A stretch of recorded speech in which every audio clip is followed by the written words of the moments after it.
রমজান মাসে দেখলাম একজন অন্ধ হাফেজ ইহরামের কাপড় পরে তাওয়াফ করে, চোখে দেখে না কোনটা আল্লাহর ঘর বুঝতে পারে না।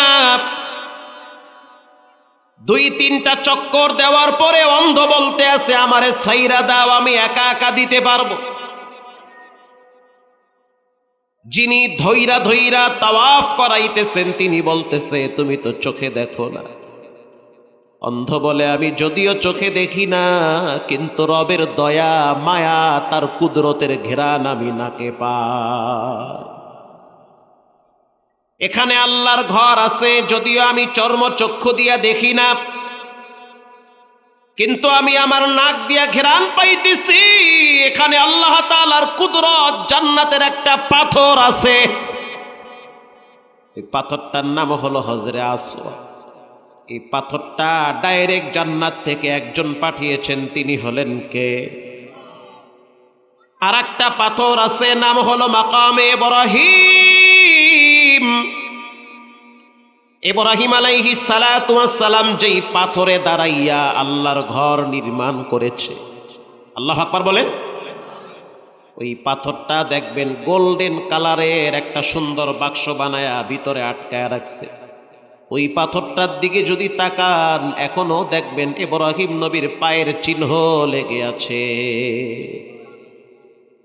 ইব্রাহিম নবী যখন আল্লাহর ঘর বানাইতেছিল, একা একা বানাইতে কষ্ট হয়। আপনারা যেমন জমিনের ভিতরে গাছ লাগান, অথবা যখন আম পাকার পরে আম পাড়তে যান, একা একা পাড়তে কষ্ট হয়, তখন আপনার সন্তান আপনার সহযোগী হয়। যখন আপনি ক্ষেতের ভিতরে ধান কাটতে যান, আপনার সন্তান তখন আপনার সহযোগী হয়। যখন আপনি অটো নিয়ে রাস্তায় নামেন, অটো যখন চালাইতে কষ্ট হয়, চার্জ কমে যায়, একা বাড়ি নিয়ে আসতে পারেন না, ছেলে ধাক্কা মারে। আসার সময় দেখলাম পাম্পে পাম্পে লম্বা হুন্ডার সিরিয়াল। কিছু দূর যাওয়ার পরে দেখি এক হুন্ডা বাফে ঠেলে পোলায় সাফে, তার মানে তেল ফুরায় গেছে। বাবা এটাই না বাড়ি আনতে পারে না, ছেলে ধাক্কা দেয়। আছে না নাই? রাস্তাঘাটে এখন আগের মতো আর পিকআপ বাড়ায় না। কি এক জ্বালা! আগে যেমন ভোম ভোম শব্দ হইতো, এখন আর হয় না।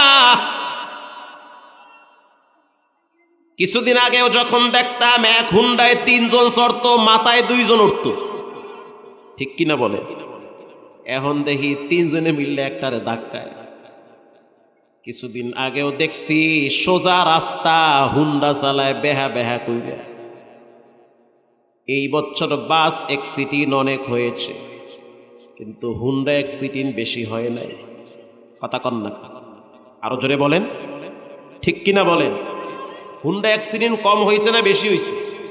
এই 2-20 বছরের ভিতরে এবছর ঈদে হুন্ডা অ্যাক্সিডেন্ট সবচেয়ে কম হয়েছে। ভাই, তেল কম থাকার পরেও যদি 2-4টা মানুষের জীবন বাঁচে, আমি মনে করি তেল কম থাকা ভালো, তারপরেও হুন্ডার নিয়ন্ত্রণ থাকা দরকার।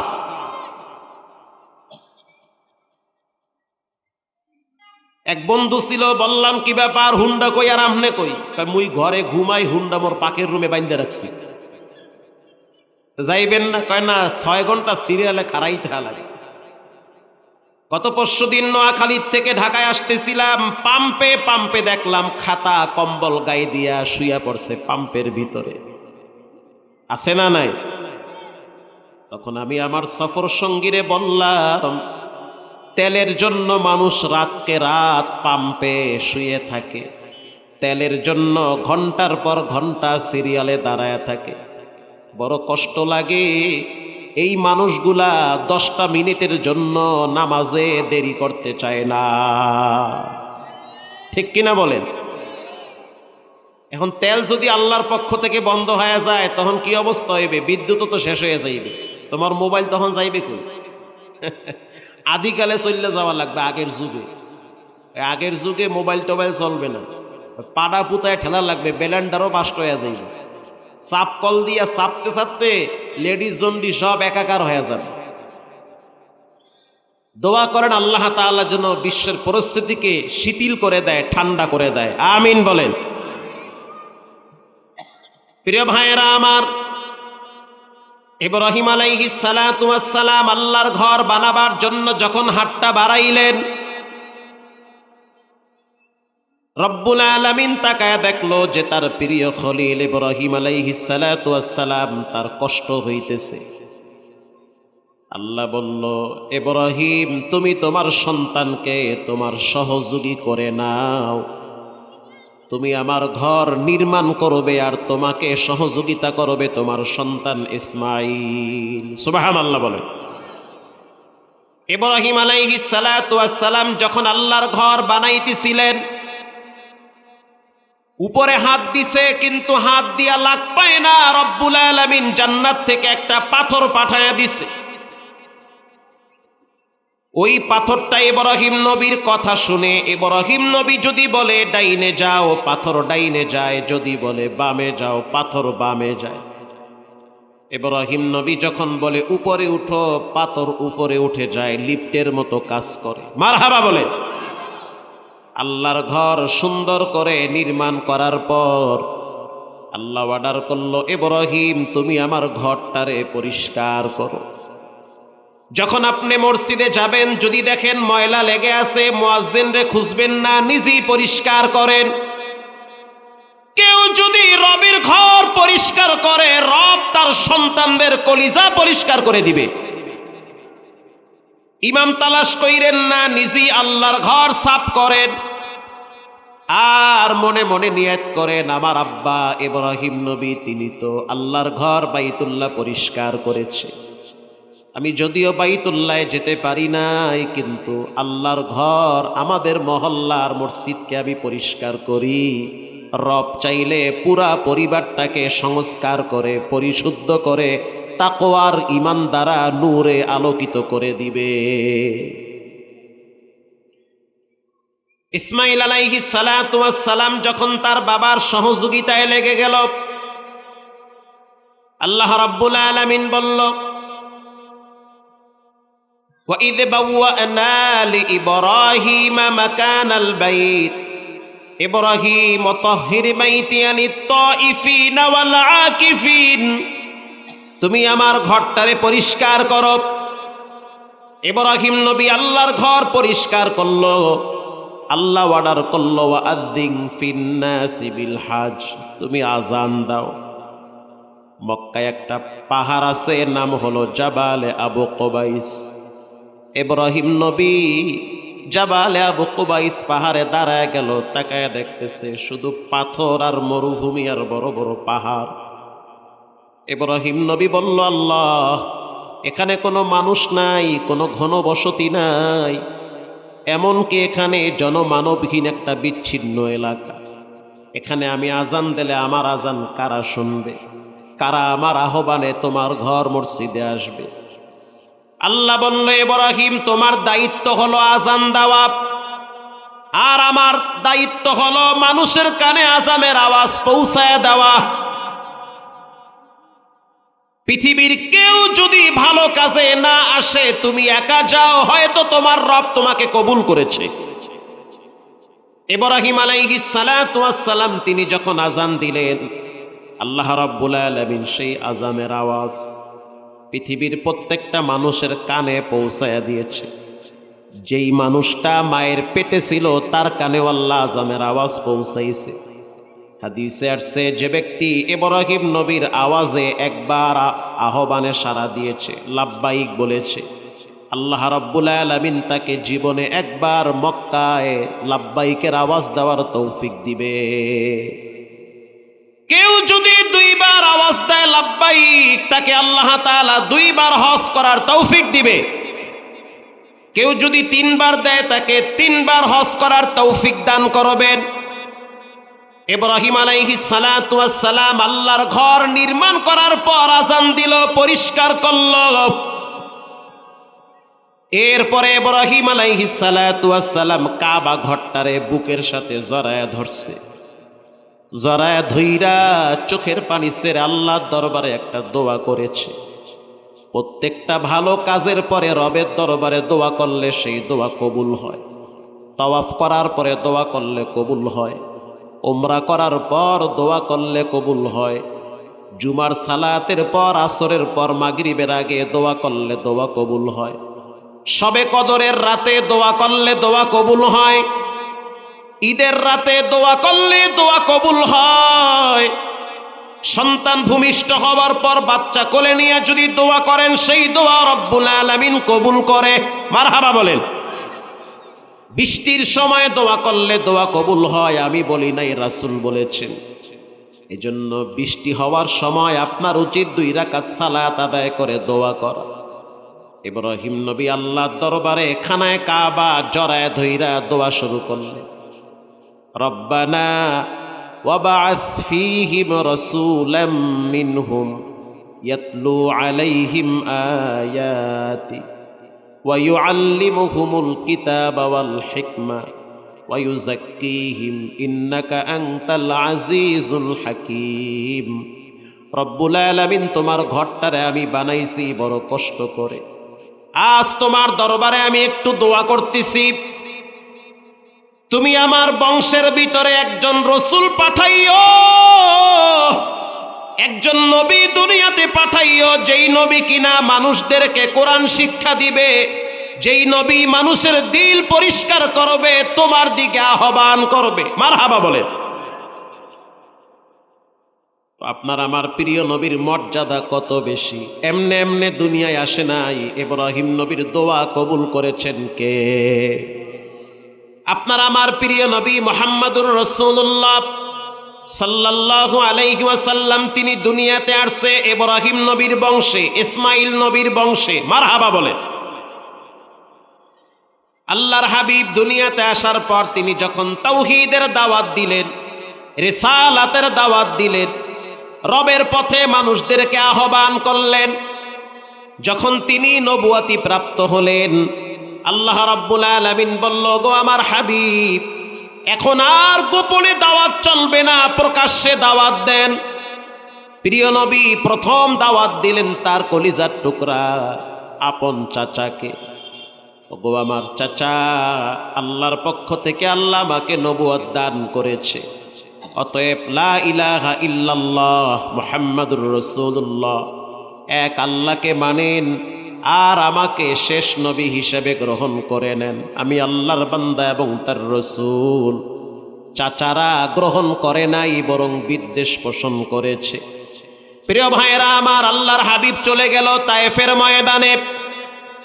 3 গোত্রের 3 জন যুবককে বলল, তোমরা কালেমা পড়ে মুসলমান হও। 3 গোত্রের 3 জন যুবক কালেমা তো পড়লই না, বরং রাসূলের উপরে হামলা চালু করল। মক্কার ছোট ছোট বাচ্চাদেরকে লীলায় দিল, তায়েফের বাচ্চাদেরকে বলল, তোমরা পাগলকে পাথর মারো। নবীজিকে পাথর মারতে মারতে রক্তাক্ত করেছে, নবীজি বেহুশ হয়ে গেছে।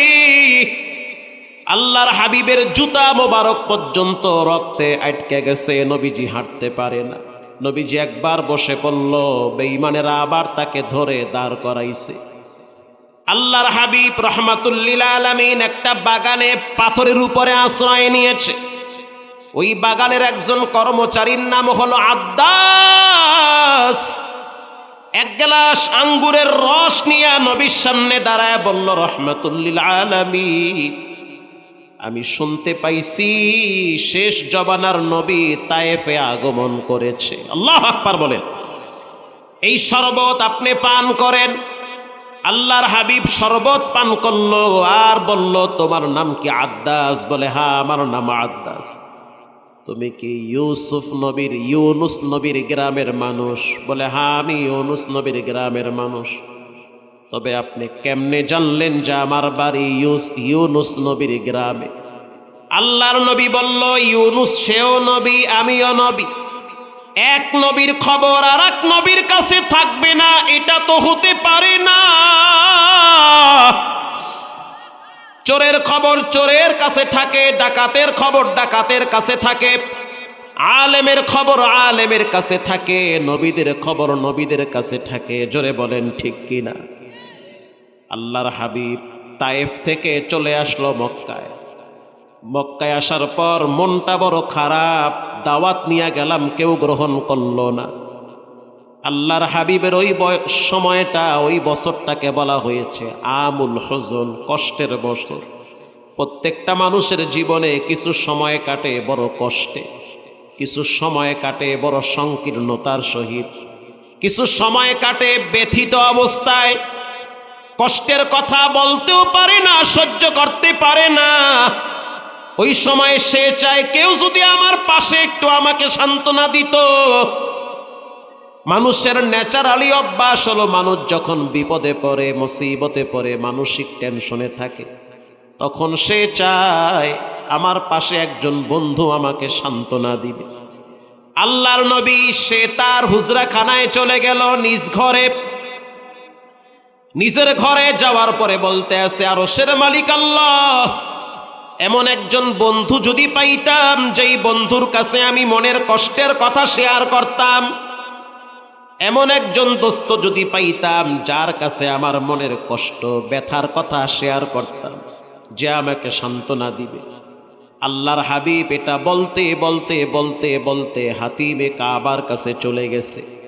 ওখানে যাওয়ার পর চোখের পানি ছেড়ে বলল, মালিক, আপনি আমাকে কাদের হাতে ছেড়ে দিয়েছেন? এরা তো আমাকে ইচ্ছা মতো আঘাত করে। এটা বলতে বলতে রহমাতুল্লিল আলামিন মনে কষ্ট নিয়ে উম্মে হানির ঘরে ঘুমায় গেল। গভীর রাত, নবীজি বলল, অন্ধকার রাত, গভীর রাত।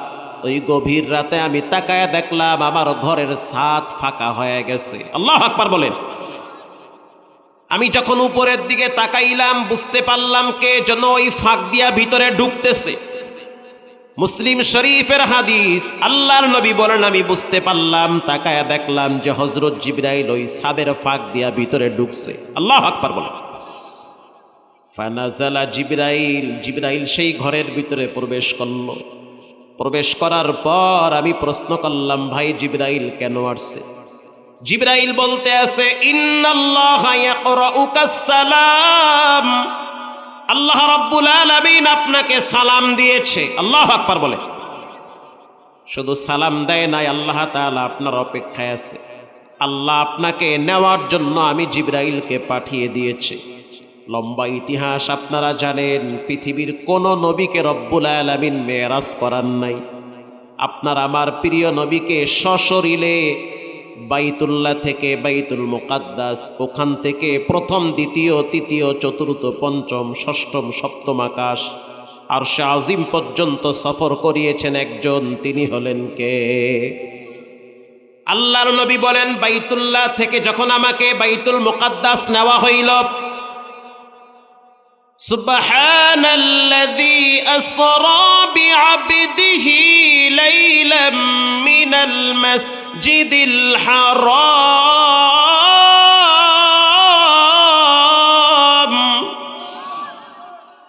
মসজিদুল হারাম থেকে মসজিদুল আকসা পর্যন্ত লম্বা পথ।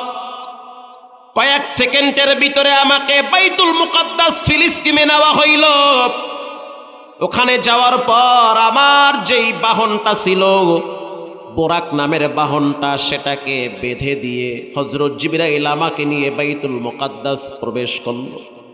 আমি ভিতরে ঢুকে দেখলাম ১.৫ লক্ষ নবীরা অপেক্ষায় আছে। আল্লাহু আকবার বলেন। সবাই নামাজের অপেক্ষায় রয়েছে, নামাজের মুসাল্লাটা খালি।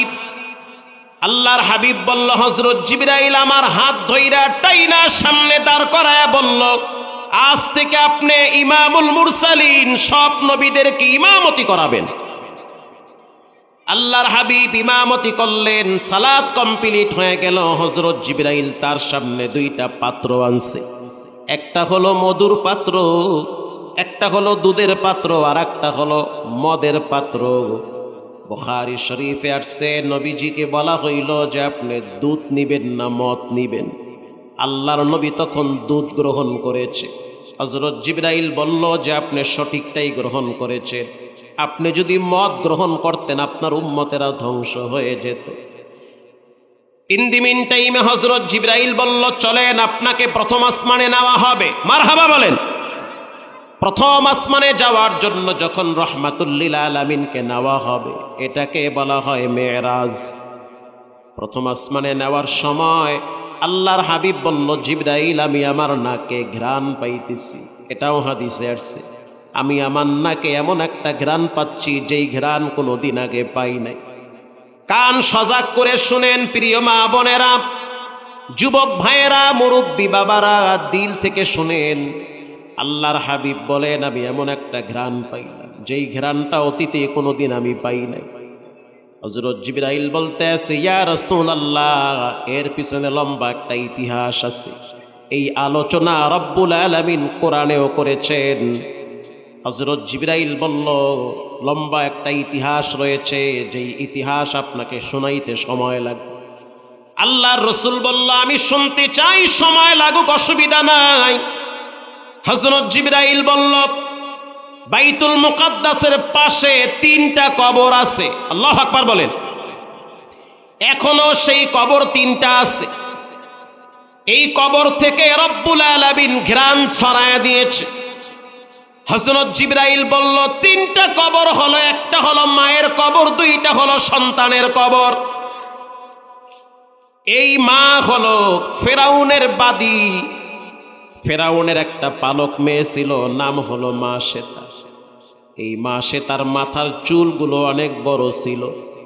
চুলগুলো আঁচড়ানোর জন্য একজন বাদী লাগবে, সেই বাদীর নাম হলো এই মা শ্বেতা। এই মা শ্বেতার চরিত্র হলো, কাজ হলো, সে ফেরাউনের পালক কন্যার মাথার চুল আশ্রয় দিবে। দুপুরের টাইমে যখন মাথার চুল আশ্রয় দিতেছে, হাত থেকে চিরুনি পড়ে গেছে। চিরুনি পড়ার সাথে সাথে ফেরাউনের বাদীর মুখ থেকে বের হয়ে গেছে আল্লাহু আকবার। জোরে বলেন আল্লাহু আকবার। হাত থেকে যখন চিরুনি পড়ে গেল, মুখ থেকে বের হয়ে গেছে আল্লাহু আকবার, তার মানে সবচেয়ে বড় কে? ফেরাউনের মেয়ে বলতে আছে, ও আমার আব্বার বাদী, আমি তো জানি আমার বাপ ফেরাউন সবচেয়ে বড় রব, আর এখন শুনতেছি তুমি যেন কাকে বড় রব বলে আওয়াজ দিতেছ। ফেরাউনের বাদী মা শ্বেতা বলতে আছে, শুনে নাও, তোমার আব্বা তো হলো সৃষ্টি, সৃষ্টি কোনোদিন স্রষ্টা হতে পারে না। অতএব তোমার আব্বার রব যিনি, আমার রব তিনি। শুধু আমার তোমার রব নয়, মুসা নবীর রব যিনি, আমি সেই রবের উপরে ঈমান আনছি। এই রবের কোনো লয় নাই, কোনো ক্ষয় নাই। পৃথিবীর প্রত্যেকটা মানুষের শুরু আছে, শেষ আছে। হুয়াল আউয়ালু ওয়াল আখিরু ওয়াল যাহিরু ওয়াল বাতিন ওয়া হুয়া বিকুল্লি শাইইন আলীম।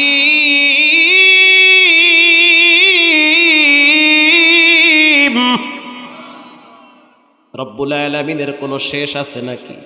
আছে। এটা বলার সাথে সাথে ফেরাউনের বাদীর মেজাজ গরম, ফেরাউনের পালক কন্যার মেজাজ গরম হয়ে গেছে। ফেরাউনকে সংবাদ দিল যে তোমার বাদী মুসার রবের উপরে ঈমান আনছে। ফেরাউন বলতে আছে, বাদী তোমার সন্তান সহ আগুনে ফালানো হবে। বাদী বলতে আছে, আগুনে ফালাইতে পারো, আফসোস নাই, তারপরও আমি আমার রব থেকে চুল পরিমাণ পিছপাও হটবো না। আল্লাহু আকবার বলেন। ভাই হরেনের আওয়াজটা কি দেন না কেন? এই আওয়াজটা কি বন্ধ হয়ে গেছে? এটা দেন, একটু বাড়ায় দেন একটা। প্রিয় ভাইয়েরা আমার, ফেরাউন জল্লাদকে অর্ডার করলো, একটা তৈলের ড্যাগের ভিতরে তৈল ছেড়ে দাও। বিশাল বড় একটা ড্যাগের ভিতরে তৈল ছেড়ে দিল, নিচ থেকে আগুন ধরায় দিছে। আগুন ধরায় দেওয়ার পর তৈল টকবক করে ফুটা শুরু হয়ে গেছে। ইন দি মিন টাইমে ফেরাউন অর্ডার দিল যে মা শ্বেতা এবং তার 2 বাচ্চারে আবার সামনে নিয়ে আসো। ইসলাম এই পর্যন্ত এমনে এমনে আসে নাই, অনেক কষ্ট, অনেক ত্যাগ, অনেক জুলুম নির্যাতন সহ্য করে ইসলাম আজ পর্যন্ত এসেছে। আল্লাহু আকবার বলেন। ফেরাউন যখন বলল যে মুসা নবীর রবকে ছেড়ে দাও, মহিলা বলতে আছে, পৃথিবীর সব কিছু আমি ছাড়তে পারি, কিন্তু আমার রবকে আমি ছাড়তে পারি না। ফেরাউন বলতে আছে, তাহলে শুনে নাও, আমি তোমার বাচ্চাগুলারে তৈলের ভিতরে ছেড়ে দিব। মহিলা বলতে আছে, বাচ্চা ছাড়তে পারো, তারপরও আমি আর আমার রবকে ছাড়বো না। চোখের সামনে বড় বাচ্চাটার ডেনা ধইরা আগুনের ভিতরে ছাইরা দিছে।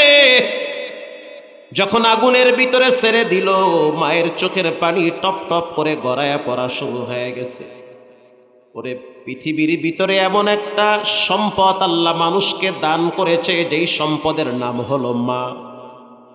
যার জীবনে মা বেঁচে আছে, সে যেন মনে করে তার জীবনে সবকিছুই আছে। যার জীবনে মা নাই, সে যেন মনে করে তার জীবনে কিছুই নাই। কারণ কষ্টের দিনে আপনার মা পাশে ছিল, আর সুখের দিনে আপনার মা কবরে চলে গেছে। দৌলদিয়ায় যেই গাড়িটা পানিতে পড়ে গেল, আপনারা অনলাইনে দেখছে, মা তার বাচ্চারে জানলার ফাঁক দিয়া ছাইরা দিছে, তুমি বাইচা যাও, আমি মা পানিতে ডুবে যাব, আফসোস নাই। মা পানিতে জীবন দিয়া দিল, বাচ্চাটারে নিজের হাতে বাঁচায়া দিল। হায়াতের মালিক তো আল্লাহ, মানুষ তো চেষ্টা করে। মা নিজে মরতে চায়, কিন্তু বাচ্চারে মারতে চায় না। মা আর সন্তান রানা প্লাজায় কাজ করত। আশ্চর্য বিষয় হলো, একই ফ্লোরে সন্তান আর মা কাজ করত। মা একটু বয়স্ক। যখন বিল্ডিং কাঁপা শুরু হয়ে গেছে, মা সন্তানকে বলল, তুমি তাড়াতাড়ি বাহিরে চলে যাও, অবস্থা বেশি ভালো না। সন্তান বলল, আমি যদি বাহিরে যাই তাহলে জিএম স্যার আমাকে ধমক দিবে, বেতন কেটে দিবে। কারণ মায়ের কলিজার ভিতরে আল্লাহ টান লাগায়া দিছে, হয়তো তুমি বাঁচবা না, না হয় তোমার সন্তান বাঁচবে না। মা চিৎকার মাইরা বলতে আছে, চাকরি লাগবে না, তুমি আগে বাঁচো। বেতন লাগবে না, তুমি আগে বাঁচো। সন্তানটারে ধমক দিয়া বাহিরে নামায়া দিল। 3-4 মিনিট পরেই রানা প্লাজার ধসে পড়ে গেল। হাজার হাজার মানুষ মারা গেল, মাও মারা গেছে। সন্তান কান্দে আর কয়, মা কেমনে বুঝলো যে রানা প্লাজা ভেঙ্গে পড়ল? ওরে, মা চিন্তা করলো, মা আর সন্তান একসাথে বের হয়ে গেলে হয়তো চাকরি কারোই থাকবে না, আর যদি বিল্ডিং কোনো সমস্যা হয় তো সন্তানটা বেঁচে যাক, যা হওয়ার আমার হয়ে যাক। নেপালে যে ঝড় তুফান হইল, হাজার হাজার মানুষ মারা গেল। বিল্ডিং এর চিপার ভিতরে মা তার বাচ্চারে দুধ পান করাইতেছি, অথচ বিল্ডিংটা ভেঙ্গে মায়ের মাথার উপরে পড়লো, মা মারা গেল, বাচ্চাটা জীবিত রইল। পত্রিকায় দেখছি 21 দিন পর বাচ্চাটাকে জীবিত উদ্ধার করছি। যখন ডাক্তার মিশিং লাগাইলো, বলতে আছে বাচ্চার কিচ্ছু হয় নাই, তবে মায়ের স্তন থেকে বাচ্চা 21 দিন দুধ টেনে টেনে জীবন বাঁচিয়েছে। এটাকে বলা মা, এটাকে বলা হয় মা। এই সম্পদের নাম হলো মা। এজন্য রাসূল বলেছেন, যারা মা বাবার সাথে বেয়াদবি করে তাদের জন্য দুনিয়া আখিরাত ধ্বংস হয়ে যাবে। প্রিয় ভাইরা আমার, মা যখন তাকায় দেখছে তার সন্তানকে আগুনে ফালানো হয়, পৃথিবীর কোনো মা সহ্য করতে পারে না। বারবার অনুরোধ করলো, ফেরাউন তুমি আমারে শাস্তি দাও। বাচ্চারে কিছু বইল না। বাচ্চা বলতে আছে, মা ফেরাউন যেটা বলে সেটাকে একটু মানা যায় না? বাচ্চা মানুষ তো, সে তো আর বুঝে না ঈমান কাকে বলে। বাচ্চা মনে করতে আছে আগুনে পড়তে কি যে কষ্ট। মা বলতে আছে, ও সন্তান মনে কষ্ট নিও না, রব চাইলে তোমাকে আগুনেও নিরাপদে রাখতে পারে।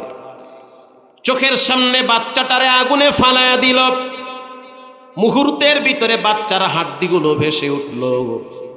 এবার ফেরাউন বলতে আছে, তুমি যদি আমাকে রব হিসেবে না মানো তাহলে দুধের বাচ্চাটাকেও ফালানো হবে।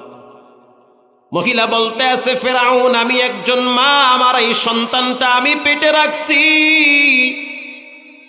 ছোট থেকে দুধ পান করানো পর্যন্ত আমি বড় কষ্ট করে ধৈর্যের সহিত বড় বানাইছি। যত কষ্ট জুলুম নির্যাতন আমার উপরে চালাও, কিন্তু বাচ্চার গায়ে হাত দিও না।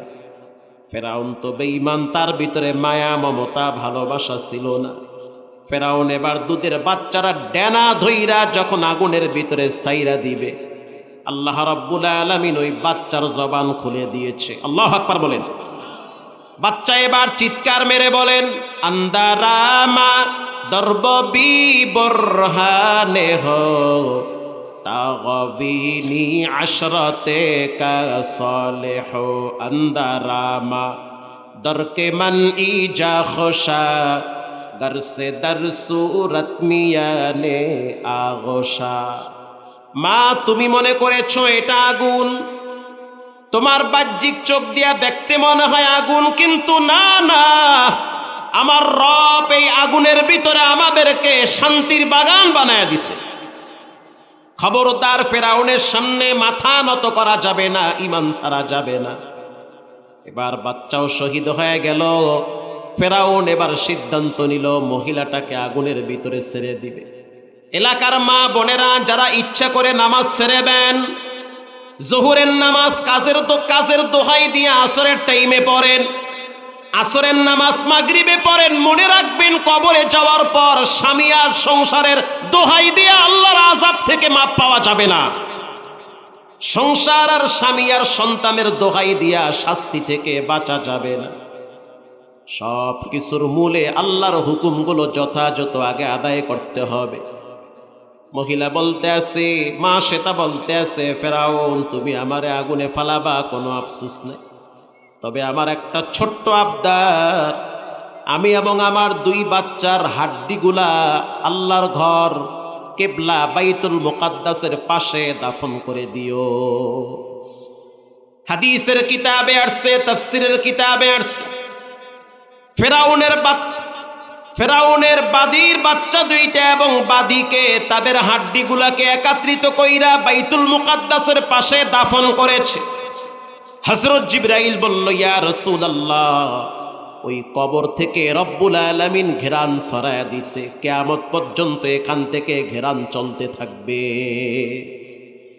পৃথিবীর 3টা জায়গায় দাজ্জাল যেতে পারবে না, এর ভিতরে মক্কায় দাজ্জাল ঢুকতে পারবে না, মদিনায় দাজ্জাল ঢুকতে পারবে না, বাইতুল মুকাদ্দাসে দাজ্জাল ঢুকতে পারবে না। এজন্য বাইতুল মুকাদ্দাসকে জীবন দিয়ে হলো ফিলিস্তিনিরা ছাড়তে চায় না। ফিলিস্তিনের কথা হলো স্পষ্ট বক্তব্য, জীবন যাবে, রক্ত যাবে, কল্লা যাবে, তারপরও আমরা বাইতুল মুকাদ্দাসকে ছাড়ব না, ঠিক কিনা বলেন? বাইতুল মুকাদ্দাস হলো মুমিনদের কলিজা, মুসলমানদের প্রথম কিবলা। প্রিয় ভাইরা আমার, আল্লাহর হাবিবকে প্রথম আসমানে নেওয়া হইল। প্রথম আসমানে নেওয়ার পর হযরত জিবরাইল গিয়া দরওয়াজায় নক করল। ভিতর থেকে আওয়াজ, কে তুমি? বলে আনা জিবরাইল। সাথে কে? বলে হুয়া ওয়া মান মাআকা মুহাম্মাদুর রাসূলুল্লাহ সাল্লাল্লাহু আলাইহি ওয়াসাল্লাম কদ বুইসা ইলাইক, আনার জন্য পাঠানো হয়েছে। বলে হ্যাঁ, বুইসা ইলাইক, আনার জন্য পাঠানো হয়েছে। এবার আল্লাহর হাবিবকে বলা হইল, হুজুর উপরে চলেন। আল্লাহর নবী বলল, ফাফুতিহা লানা, তাকায় দেখলাম প্রথম আসমানের দরওয়াজা খুলে দেওয়া হয়েছে। প্রথম আসমানের দরওয়াজা খুলে দেওয়ার পর আমি ভিতরে ঢুইকাই দেখলাম হযরত আদম আলাইহিস সালাতু ওয়াস সালাম ওখানে বসা আছে। আল্লাহু আকবার বলেন।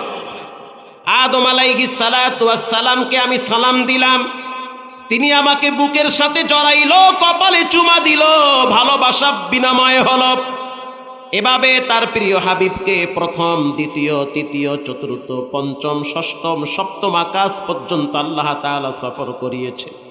আল্লাহ কোরআনে বলেন, ওয়ামা আরসালনাকা ইল্লা রাহমাতাল লিল আলামিন।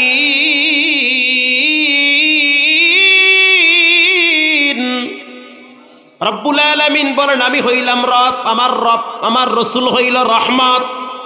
আল্লাহ হলেন রব, তার রসুল হইল রহমত। প্রিয় ভাইরা আমার, রসুলের ভালোবাসা যার অন্তরে থাকবে না, সে কোনোদিন জান্নাতে যেতে পারবে না। নবীর মহব্বত যদি অন্তরে না থাকে, সংসার, স্ত্রী, ধন সম্পদ এগুলোর কোনো মূল্যই থাকবে না। এমনকি নবীজির প্রেম যার কলিজায় না থাকে, তার ভিতরে তো ঈমানই থাকে না। নবীজি বলেন, যারা আমাকে জীবন দিয়ে ভালো না বাসতে পারে, এমন সন্তান, স্ত্রী, সম্পদের চেয়ে বেশি ভালো না বাসে, ততক্ষণ পর্যন্ত তারা ঈমানদার হতে পারবে না। প্রিয় ভাইয়েরা আমার, সাহাবীদের ভিতরে নবীর প্রেম ভালোবাসা কত বেশি ছিল শুনে নেন। একজন কালো সাহাবী নবীর সামনে দাঁড়ায় গেছে। আয়েশা বলতে আছে, ওগো আল্লাহর হাবিব, আমার শরীরের চামড়া বড় কালো, চেহারাটা বড় কালো, আমি মদিনায় থাকি, আমার বাড়ি মদিনায়, আমি যে কালো মানুষ, আমার চামড়া যে কালা, আমি যে দেখতে যে সুন্দর না, আল্লাহ কি আমার মতো কালা মানুষটারে জান্নাতে জায়গা দিবে? নবীজি বলল, তুমি যদি আল্লাহর উপরে ঈমান আনো এবং রাসূলুল্লাহর প্রতি বিশ্বাস স্থাপন করো, তাহলে মনে রাখবা তোমার ঠিকানা হবে আল্লাহর জান্নাতে। হুজুর, আমি 8 বছর আগে কালেমা পড়ছি, 8 বছর আগে আমি ঈমান আনছি, 8 বছর পর্যন্ত আমি আপনার কাছে থাকি, কিন্তু আজকে একটা কষ্ট নিয়ে আপনার কাছে আসছি। এই মহল্লার ভিতরে কোনো মানুষ তার মেয়েকে আমার কাছে বিবাহ দিতে চায় না, কারণ আমি কালো মানুষ, দেখতে সুন্দর না, যার কারণে কারো মেয়ে আমার কাছে দিতে চায় না। আমার বিবাহের প্রয়োজন, আমার বিবাহের বয়স হয়েছে, আমার ঈমান দিন দিন কেমন জানি হয়ে যাচ্ছে। রাসূল বলেন, বিবাহের আগে ঈমান অর্ধেক, বিবাহের পরে ঈমান ফুল হয়ে যায়। মারহাবা বলেন। অতএব আমার বিবাহের প্রয়োজন। আল্লাহর হাবিব একটা চিঠি লিখলো, যাও চিঠিটা ওয়াহাব নামের ব্যক্তির কাছে পৌঁছায় দাও। ওয়াহাবের একটা সুন্দরী সুশ্রী রূপসী কন্যা আছে। এবার কালো সাহাবী যুবক চিঠি নিয়ে চলে গেল ওয়াহাবের বাড়িতে। আব্দুল ওয়াহাবের দরওয়াজার সামনে দাঁড়াইল, সালাম দিল। কে তুমি? বলে, আমি মদিনার থেকে আসছি। কেন আসছো? বলে, আমাকে একজন পাঠিয়েছে। কে পাঠিয়েছে? বলে, মুহাম্মদুর রাসূলুল্লাহ সাল্লাল্লাহু আলাইহি ওয়াসাল্লাম পাঠিয়েছে। তাই নাকি? সে যদি তোমারে পাঠায়, দরজা খুইলা দিছি, ভিতরে আসো, বসো, তোমাকে মেহমানদারি করানো হবে। মেহমানদারি করাইল, ভালোবাসা আবেগ পুরাটাই তাকে দিল। যখন চিঠিটা বের করে তার সামনে রাখলো আর প্রস্তাব পেশ করলো যে তোমার কন্যাকে তার সাথে বিবাহ দিয়ে দাও। প্রস্তাব দেওয়ার সাথে সাথে আব্দুল ওয়াহাব বলল, এটা আমার দ্বারা সম্ভব না। আমার এত সুন্দরী রূপসী একটা মাত্র মেয়ে, এত বড় কালা অসুন্দর মানুষের সাথে বিবাহ দিতে আমি রাজি না। মন খারাপ করে সাহাবী এবার চলে যাচ্ছে। ঘর থেকে মেয়ে ডাক দিয়া বলে, আব্বা জান, কে আপনার কাছে চিঠি পাঠাইছে? বলে, মদিনাওয়ালা চিঠি পাঠাইছে। ওরে, কার জন্য পাঠাইছে দেখার বিষয় না, বিশ্বনবী যেই চিঠি পাঠায় ওই চিঠিকে ফিরে দেওয়ার মতো শক্তি পৃথিবীর কারো নাই। তুমি রাজি না হইতে পারো, আমি তো আমার ঈমান দিয়া রাসূলুল্লাহকে বেশি ভালোবাসি। আমি মেয়ে রাজি হয়ে গেলাম, ওই কালো সাহাবীর সাথে আমি বিবাহ বসবো। মেয়ের বাবা দৌড়ায়া নবীর দরবারে গিয়া বলল, রাহমাতুল লিল আলামিন, আমার সুন্দরী রূপসী কন্যা আপনার প্রতি ভালোবাসা শ্রদ্ধা রেখে কালো সাহাবীকে বিবাহ করার জন্য রাজি হয়ে গেছে। আল্লাহু আকবার বলে। এবার সাহাবী বলতেছে, হুজুর, আমি তো গরিব মানুষ, টাকা পয়সা নাই, আমার তো কোনো সম্পদ নাই। আল্লাহর হাবিব বলল, যাও তুমি ওসমানের কাছে গিয়া 200 দিরহাম নাও, ওমরের কাছ থেকে 200 দিরহাম নিও, আলীর কাছ থেকে 200 দিরহাম নাও। ওনাদের কাছ থেকে দিরহাম নিয়া মেয়ের মোহর আদায় করে দাও আর বিবাহের সামগ্রী ক্রয় করে নিয়ে যাও। চলে গেছি উসমানের কাছে গিয়া বলল, রাসূল পাঠাইছে, আমার বিবাহের টাকার দরকার। আল্লাহু আকবার বলেন। উসমান হাসি খুশি মনে প্রায় 300 দিরহাম দিয়া দিল। ওমরের দরবারে গেল, ওমর খুশি হয়ে তাকে প্রায় 250 দিরহাম দিয়েছে। আলীর দরবারে গেল, সেও কিছু দিয়া বিদায় দিল। আবু বকরের কাছে গেল, সেও তাকে কিছু দিয়ে বিদায় দিল। এই টাকাগুলা নিয়া যখন চলে গেল মদিনার বাজারে, মদিনার বাজারে যাওয়ার পর সুন্দরী রূপসী নববিবাহিতা স্ত্রী তার জন্য নতুন সামগ্রী ক্রয় করার জন্য রেডি হচ্ছে। ইন দি মিন টাইমে আওয়াজ পাইতেছে, কে যেন বলতে আছে, আসসালাতু জিহাদ। আল্লাহু আকবার, জোরে বলেন। জিহাদের ময়দানে যেতে হবে, তাড়াতাড়ি চলে আসো। যুদ্ধের দামামা বেজে উঠছে, যুদ্ধে যাওয়া লাগবে। যুবক সাহাবী, নাম হলো সাআদ, কালো মানুষ। সে চিন্তা করলো, টাকা দিয়া বিবাহের সামগ্রী ক্রয় করব না অস্ত্র কিনব? রাখো তোমার বিবাহের সামগ্রী, লাগবে না আমার বিবাহের সামগ্রী। টাকা দিয়া অস্ত্র কিনবো, বল্লম কিনবো, তরবারি কিনবো। জিহাদের ময়দানে গিয়ে শহীদ হয়ে যাব। আল্লাহর দুশমনদের বিরুদ্ধে জিহাদ করতে হবে। জিহাদ কিয়ামত পর্যন্ত ফরজ। কেউ যদি জিহাদকে জঙ্গি বলে, তার ঈমান থাকে না, সে বেঈমান। জিহাদ কোনোদিন জঙ্গি হতে পারে না, জঙ্গি কোনোদিন জিহাদ হতে পারে না। সন্ত্রাস দুর্নীতি নির্মূল করার জন্য যেই হাতিয়ার, ওটার নাম হইল জিহাদ। জোরে বলেন ঠিক কিনা? সারা পৃথিবীর ভিতরে একদল মানুষ কিয়ামত পর্যন্ত জিহাদ চালিয়ে যাবে। যারা আল্লাহর রাস্তায় জিহাদ করবে তাদেরকে মুনাফিকরা জঙ্গি বলবে, ঠিক কিনা বলেন? দিন প্রতিষ্ঠার জন্য জিহাদ করা লাগবে। দিন প্রতিষ্ঠার জন্য, দিন কায়েমের জন্য মাথার পাগড়ি খুইলা লোহার টুপি মাথায় আবার তোলা লাগতে পারে, ঠিক কিনা বলেন? সাদ রাদিয়াল্লাহু তাআলা আনহু বলল, বিবাহের সামগ্রী লাগবে না, তরবারি দেন, বল্লম দেন, ঢাল দেন। এগুলো ক্রয় করে তিনি যুদ্ধের ময়দানে চলে গেলেন। আল্লাহর হাবিব বলল, তুমি কেন আসছো?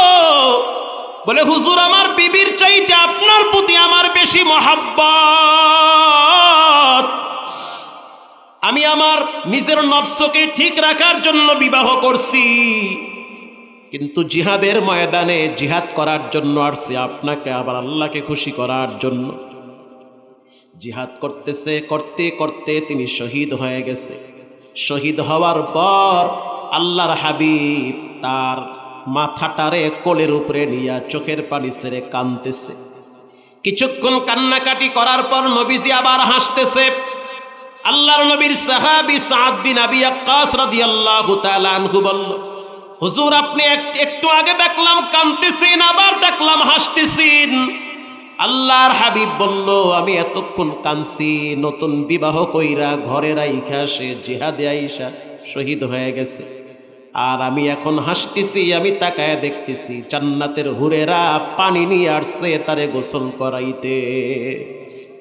আমি যা দেখি তোমরা তা দেখো না।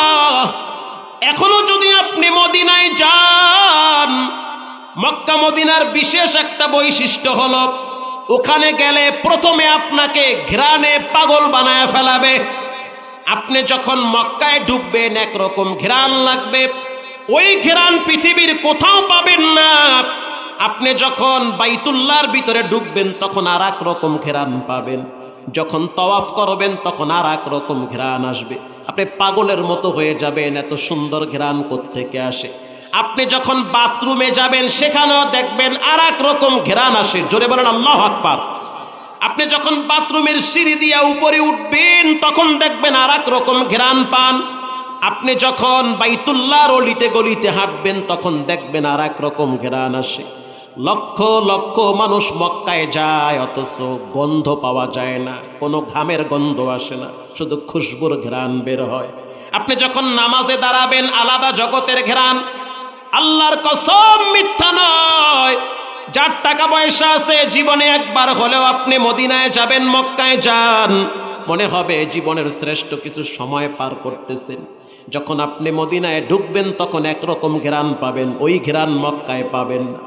যখন আপনি নবীর রওজার সামনে দাঁড়াবেন এমন একটা ঘ্রাণ পাবেন, তখন মা বাবা সন্তান স্ত্রীর কথা ভুলে যাবেন।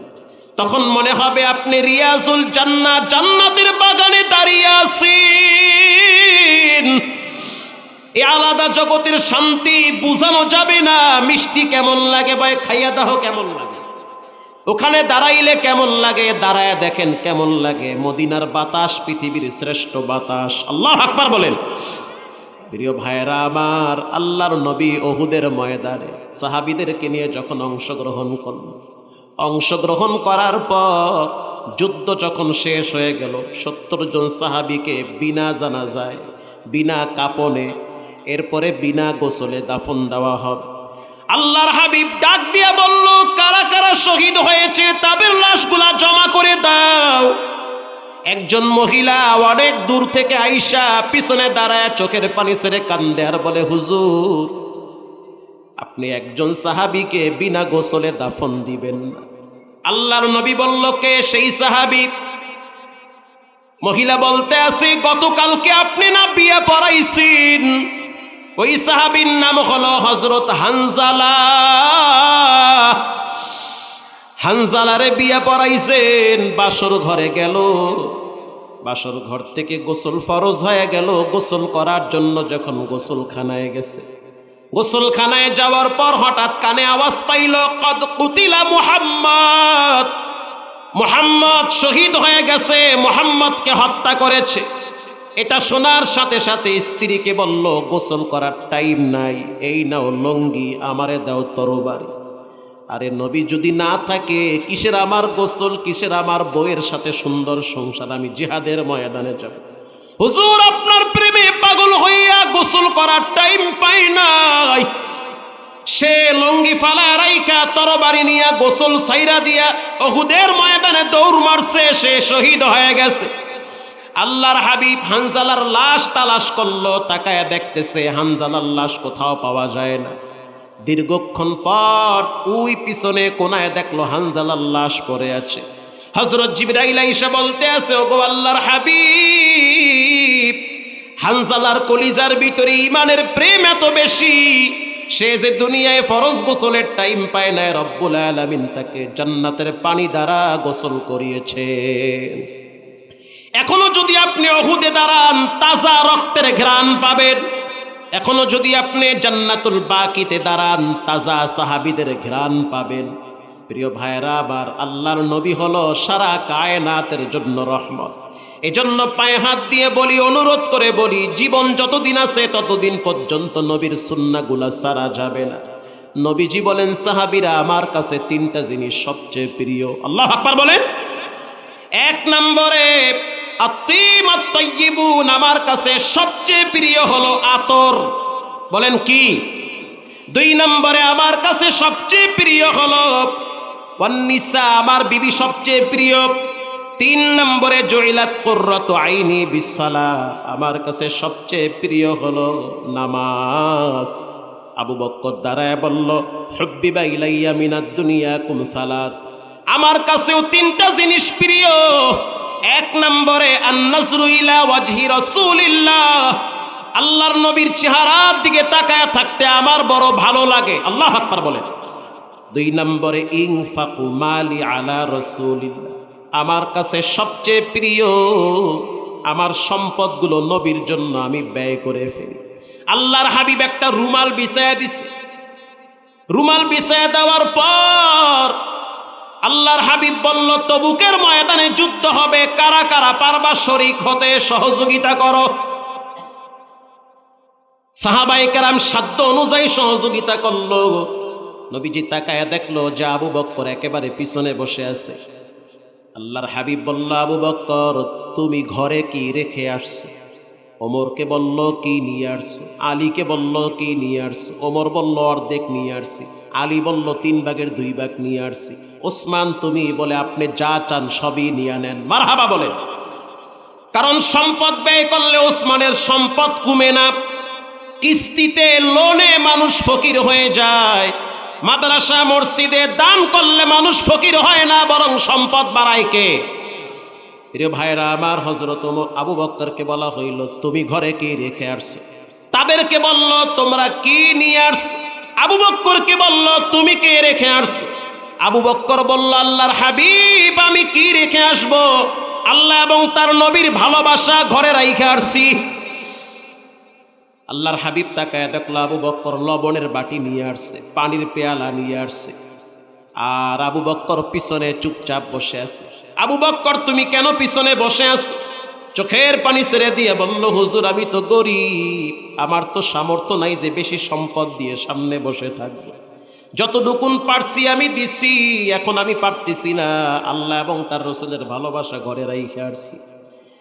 ইন দি মিন টাইমে হযরত জিবরাইল বলতে আছে, যে ওগো আল্লাহর হাবিব আবু বক্করকে জানেন আল্লাহ তাআলা খবর পাঠাইছে, এই অবস্থায় থাকার পর সে কি আল্লাহর উপরে রাজি আছে? আল্লাহর হাবিব বলল, আবু বক্কর তুমি কি রবের উপরে সন্তুষ্ট আছো? আবু বক্কর বলল, ইন্নী লিরাব্বির রাস, আমি আমার রবের উপরে পরিপূর্ণ সন্তুষ্ট আছি। একজন মহিলা দুধের বাচ্চা নিয়ে আসছে। আল্লাহর হাবিব বলল, তুমি কেন আসছো? বলে, হুজুর আমার তো টাকা নাই, আমি বড় গরিব মানুষ, ছোট্ট একটা বাচ্চা নিয়ে আসছি। এই বাচ্চাটা দুধ পান করে, কিন্তু আমার সম্পদ যদি থাকতো আমি আপনারই দিতাম। আমরা তো আপনার জন্যই বেঁচে আছি, আপনার সাদাকায় বেঁচে আছি। নারী জাতির মর্যাদা আপনার কারণে আল্লাহ বাড়াইছে। মারহাবা বলেন। আল্লাহর হাবিব বলল, এতটুকুন বাচ্চা নিয়ে আমি করবটা কি? ঘোড়া চালাইতে পারে না, তরবারি চালাইতে পারে না, যুদ্ধের ময়দানে কথাও বলতে পারবে না।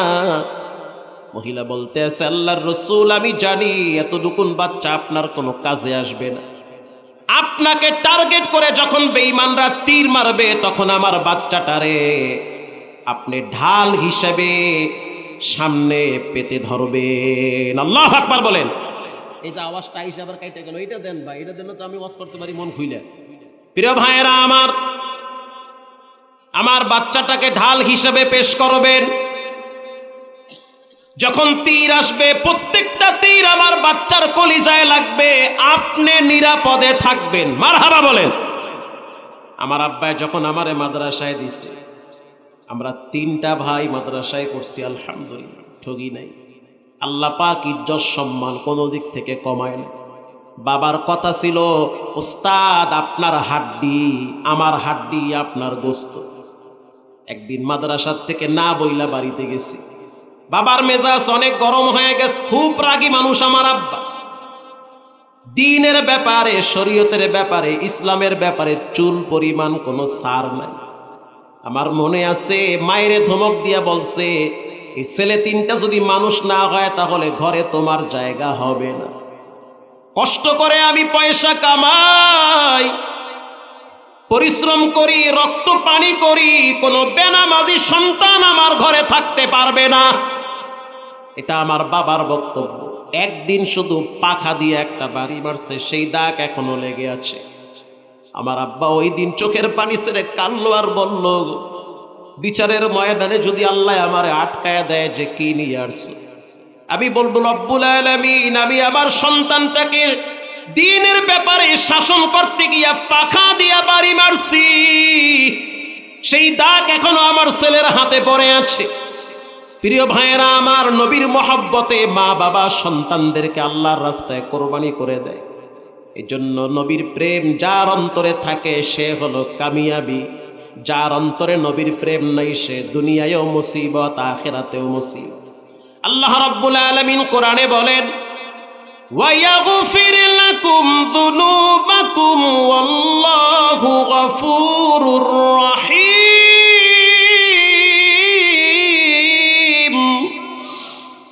ওগো আমার হাবিব, আপনি জানায়া দেন যারা আমাকে ভালোবাসতে চায় তারা যেন আপনি নবীর আনুগত্য করে।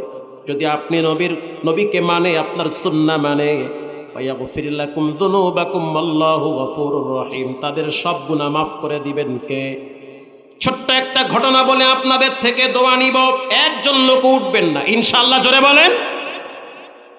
আল্লাহর হাবিব মক্কার চত্বরে বসে আছেন। ইন দি মিন টাইমে হযরত জিবরাইল এসে বলল, হুজুর আপনার মনটা বুঝি খুব খারাপ, বুঝছি মক্কার বেঈমানেরা আপনার উপরে অনেক জুলুম করে, কিন্তু আগামীকাল এমন একজন ব্যক্তি আপনার হাতে হাত রেখে কালেমা পড়বে, আপনার দিল বড় ঠান্ডা হয়ে যাবে।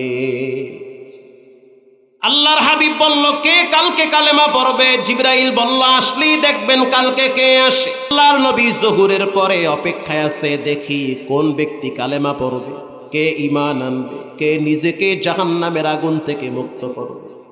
কোনো আওয়াজ করবেন না, আমার দিকে তাকায় থাকেন। নবীজি অপেক্ষায় আছে। কিছুক্ষণ পর তাকায় দেখলো অনেক সুন্দর একটা লম্বা মানুষ নবীর সামনে আসছে। দেখতে অনেক সুন্দর, স্বাস্থ্য অনেক ভালো। মক্কার ভিতরে 1 লক্ষ মানুষ যদি রাস্তা দিয়ে হাঁটতো, ওই ব্যক্তির মাথাটা সবার উপরে চলতো। আল্লাহু আকবার বলেন। এত লম্বা মানুষ ছিল, কেউ যদি একবার দেখতো বারবার তাকে তাকাইতো।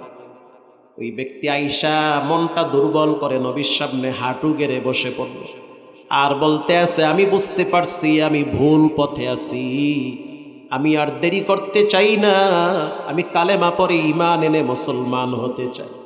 আল্লাহর হাবিব এই কথা শোনার পর নবীজি দাঁড়ায় গেছে, মারহাবা বলেন। আনন্দে আত্মহারা হয়ে তাকে বুকের সাথে জড়ায় ধরল, কপালে চুমো দিল, কালেমা পড়াইল। নবীজি এতটাই আনন্দিত হইল যে অতীতে এত আনন্দ নবীজি কোনোদিন পায় নাই। আল্লাহর হাবিব তাকে অনেক বিষয়ে পরামর্শ দিল। কিছুক্ষণ পর নবীজি তাকায়া দেখলো বাইতুল্লাহর চত্বরে দূরে কপালটা বাইতুল্লাহর মক্কার ওয়ালের সাথে ঠেকায়া বসে বসে টুকরে কেঁদে দিয়েছে। নবীজি প্রশ্ন করল, কেন কাঁদেন?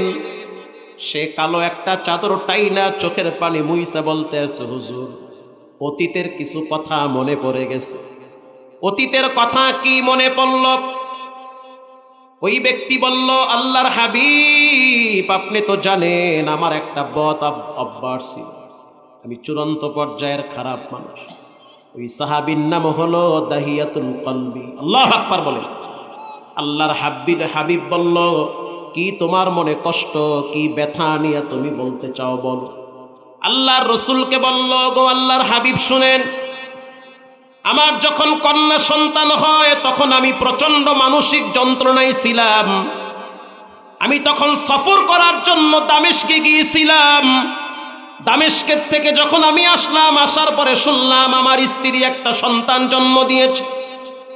সন্তানটা আমার সামনে আসে না, তার মা গোপনে ঘরে আটকায় রাখে, কারণ আমার সামনে আসলে আমি সন্তানটারে হত্যা করব। কিছুদিন পরে আমার সন্তানটাকে আমার স্ত্রী পিছনে নিয়ে আমার সামনে আইসা বলল, একটা সন্তান রব আমাদেরকে দান করেছে, হত্যা করা যাবে না। তুমি যদি সন্তানটার দিকে তাকাও তাহলে তোমার বড় মায়া লাগবে।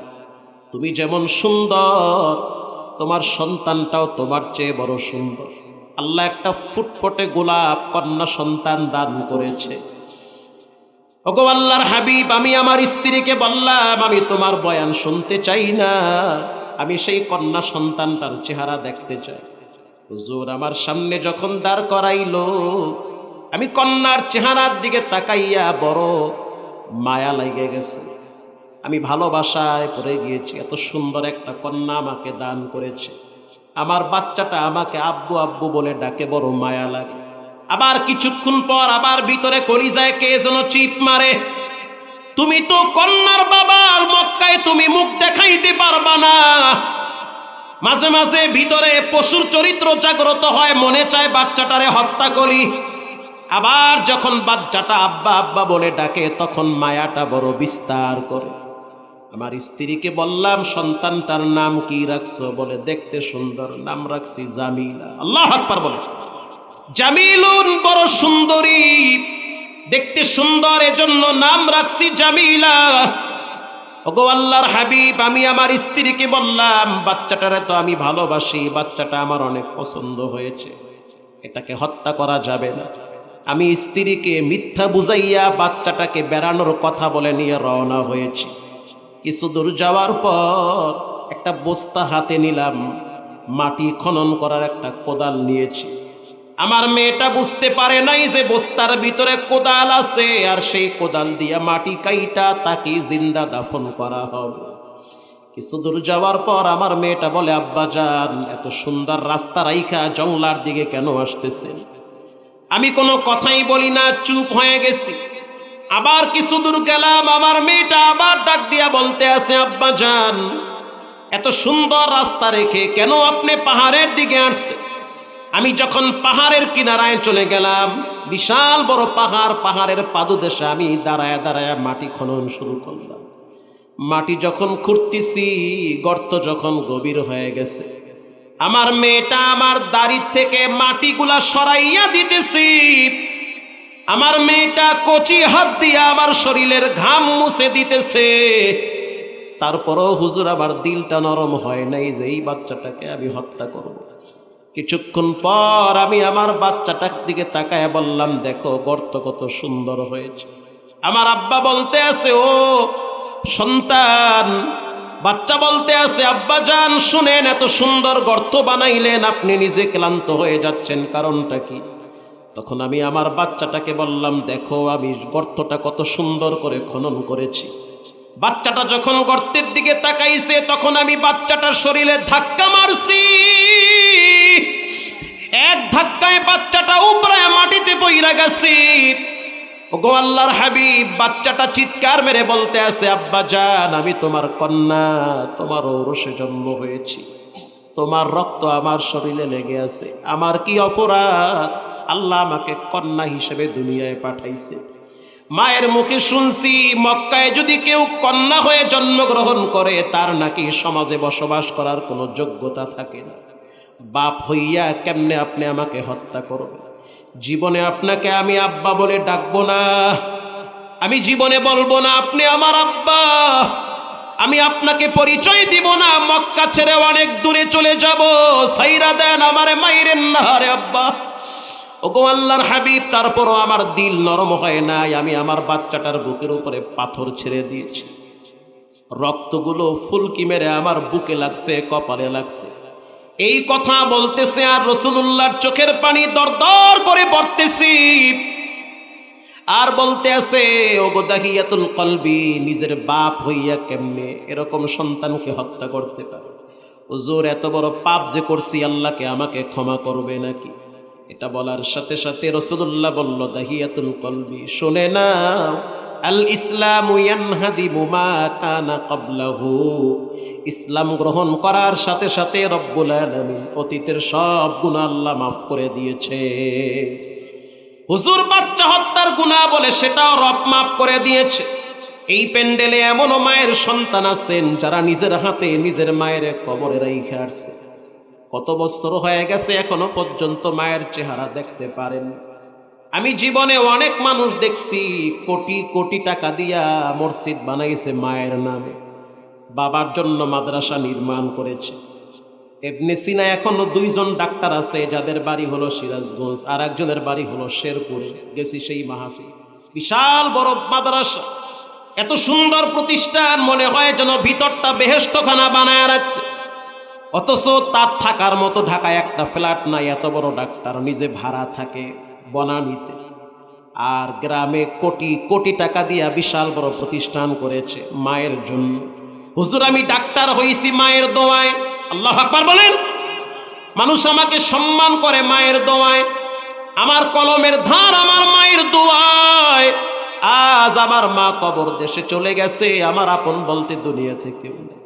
অতএব বেঁচে থাকলে অনেক টাকা কামানো যাবে, মায়ের মাগফিরাতের জন্য একটা মাদ্রাসা বানায় দিছে।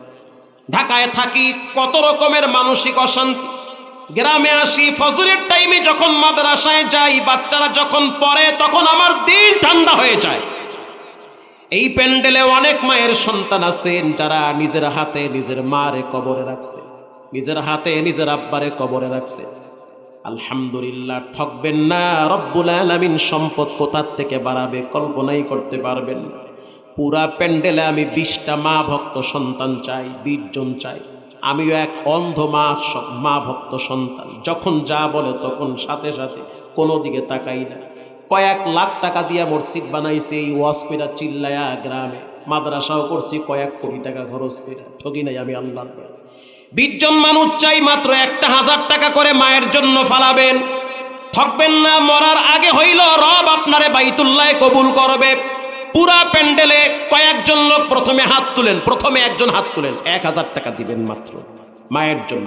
মারহাবা, কপাল ফুলে যাবে। মা ভক্ত সন্তান কে আছেন একটু দেখান তো আমাকে হাত। একজন পেয়েছি, আর কে আছেন? 2 জন। ঠকবেন না, চেহারা দেইখা রাখেন, কোনোদিন ঠকবে না তারা ইনশাআল্লাহ।